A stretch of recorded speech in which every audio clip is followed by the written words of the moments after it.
Oke, jadi dalam video kali ini saya akan membahas mengenai profesi supervisor klinis untuk perbaikan pembelajaran.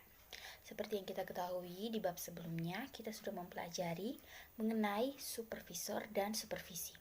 Nah, pada bab kali ini kita akan belajar lebih lanjut mengenai supervisor dan supervisi. Jadi, seorang supervisor pembelajaran yang profesional mampu melakukan pendekatan klinis dalam pelaksanaan tugasnya. Nah, kajian seperti ini membesitkan kuatnya pengakuan atas status supervisor klinis sebagai profesi atau setidaknya sub atau keahlian dari supervisor pembelajaran. Supervisi klinis untuk pembelajaran memang masih sangat kompleks. Oleh karena itu, masih perlu dicari metode-metode atau teknik-teknik yang dilakukan untuk meningkatkan kinerja guru. Nah, pelaksanaan supervisi klinis ini juga melalui tahapan-tahapan. Yang pertama ada tahap pra-observasi, yang berisi pembicaraan dan kesepakatan antara supervisor dengan guru mengenai apa permasalahan yang dihadapi oleh guru, atau apa yang akan diamati atau apa yang harus diperbaiki dari pengajaran yang dilakukan oleh guru. Yang kedua, tahap observasi, yaitu supervisor mengamati guru dalam mengajar sesuai dengan fokus yang telah ditentukan. Dan yang ketiga, analisis permasalahan yang dilakukan secara bersama oleh supervisor dan guru terhadap hasil pengamatan. Dan yang keempat, perumusan langkah-langkah perbaikan dan pembuatan rencana untuk perbaikan. Biasanya karena seorang guru itu memiliki tingkat kemandirian yang tinggi, sehingga dia merasa bahwa dirinya tidak perlu lagi disupervisi oleh supervisor.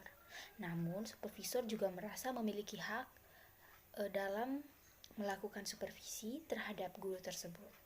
Lalu muncullah yang disebut dengan konflik otonom.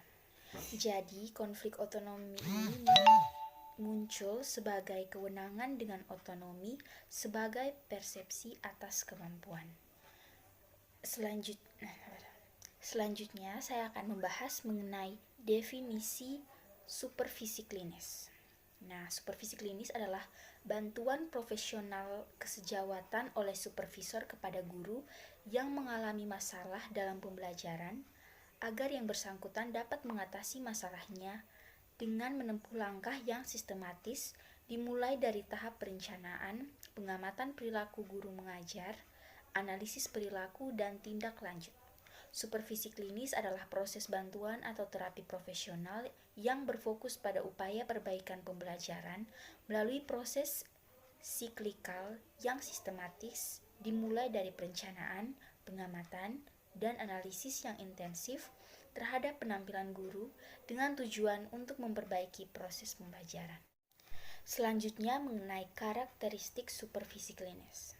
Yang pertama, perbaikan proses pembelajaran mengharuskan guru mempelajari kemampuan intelektual dan keterampilan teknis.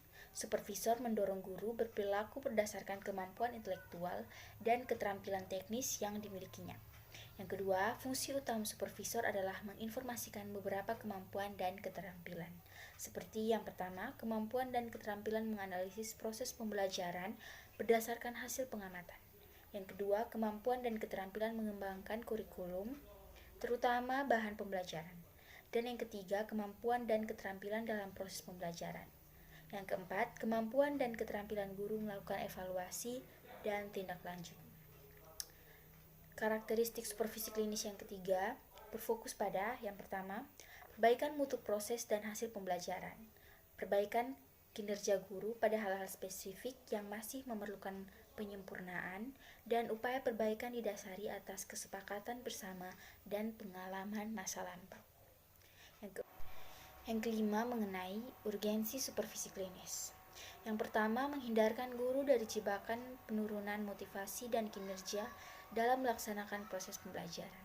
Yang kedua, menghindarkan guru dari upaya menutupi kelemahannya sendiri melalui cara-cara dialog terbuka dengan supervisornya.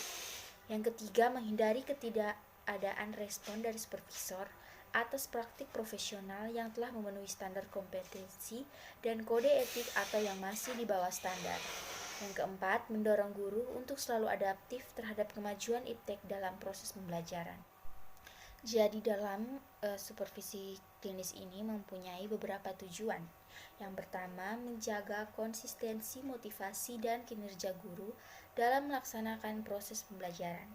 Yang kedua, mendorong keterbukaan guru kepada supervisor mengenai kelemahannya sendiri dalam melaksanakan pembelajaran. Yang ketiga, menciptakan kondisi agar guru terus menjaga dan meningkatkan mutu praktik profesional sesuai dengan standar kompetensi dan kode etik yang telah ditetapkan dan disepakati. Selanjutnya, ada juga prinsip-prinsip supervisi klinis. Yang pertama, hubungan supervisor dengan guru didasari semangat kolegialitas yang taat asas. Yang kedua, setiap kelemahan atau kesalahan guru semata-mata digunakan untuk tindakan perbaikan, tanpa secara eksplisit melabeli guru belum profesional. Yang ketiga, menumbuh kembangkan posisi guru, mulai dari tidak profesional sampai profesional sungguhan. Lalu dalam melakukan supervisi klinis ini ada beberapa model yang digunakan. Yang pertama adalah model pengembangan. Jadi, konsepsi dasar supervisi klinis model pengembangan adalah keyakinan bahwa individu tumbuh secara kontinu ketika dia memulai tindakan secara benar, menjalankannya secara baik, dan menjalani pertumbuhan secara berpola. Ketika mengkombinasikan pengalaman dan predisposisi bawaan, seseorang mengembangkan kekuatan dan tumbuh pada areanya. Mereka mengoptimasi dan mengidentifikasi pertumbuhan yang diperlukan di masa depan. Karena tipikal individu mengidentifikasi area baru pertumbuhan melalui proses belajar secara terus-menerus. Perilaku supervisor bermetafosis mengikuti perilaku kliennya. Pelaksanaan supervisi klinis model ini bergerak dari tindakan yang rigid, mengharuskan dan melakukan peniruan, bergerak ke kompetensi serta jaminan diri dan aktualisasi diri. Membantu subjek yang disupervisi mengidentifikasi kekuatan-kekuatan dan area pertumbuhannya memang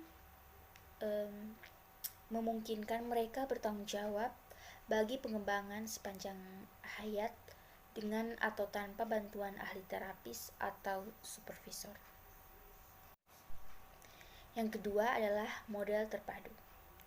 Model terpadu ini sering juga disebut sebagai model diskriminasi atau discrimination model. Model ini menekankan pada 3 area fokus pengembangan keterampilan, yaitu proses, konseptualisasi, dan personalisasi. Dan yang ketiga ada model orientasi spesifik. Jadi dalam metode ini mereka meyakini adanya praktik supervisi terbaik dengan terapi yang baik pula. Situasi yang dikembangkan laksana semangat berolahraga yang percaya bahwa pelatih terbaik di masa depan adalah individu yang terbaik dalam cabang olahraga tertentu ketika mereka menekuninya di sekolah, akademi, perguruan tinggi, atau di tingkat profesional. Selanjutnya ada komunikasi klinis. Ada 2 sikap supervisor pembelajaran yang mempengaruhi proses berkomunikasi, yaitu sikap yang menghambat dan sikap yang membantu. 2 sikap pengirim pesan yang menghambat dan membantu proses komunikasi, menurut Jack R. Gibb dalam Journal of Communication dituangkan berikut ini. Yang pertama ada sikap menghambat yang terdiri dari evaluasi, penguasaan, manipulasi, tidak memperhatikan, bersikap super, dan kaku. Dan yang kedua, sikap membantu yang terdiri dari deskripsi permasalahan, spontanitas,